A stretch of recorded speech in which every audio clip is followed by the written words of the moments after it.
Co? Pędzimy do Gorzowa. Halo Gorzów, halo Gorzów! W Gorzowie Wielkopolskim są też wolontariusze wyjątkowi. Bardzo łatwo ich poznać po żółto-niebieskich strojach. To żużlowcy Stali Gorzów. Obecni drużynowi mistrzowie Polski Bartek Zmarzlik. Również wybieracie się i będziecie zbierali.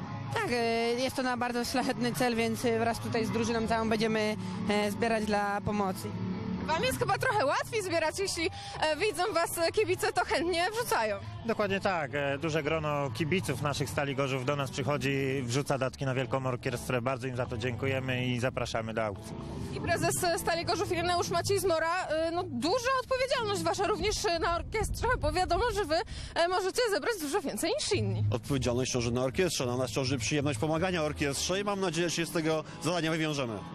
Dużo również gadżetów związanych ze Stalą Gorzów, między innymi to zdjęcie drużynowe Mistrz Polski 2014, autografy od całej drużyny. Pokażcie też te inne gadżety, bo są plastrony, koszulki, czapki, poduszki i wszystko, co tylko związane ze Stalą Gorzów tutaj w Gorzowie. To bardzo cenne gadżety. Dzisiaj do wylicytowania do samego wieczora. No a na ulicach można spotkać również żużlowców, którzy będą kwestowali. Pozdrawiamy z Gorzowa, do zobaczenia, siema!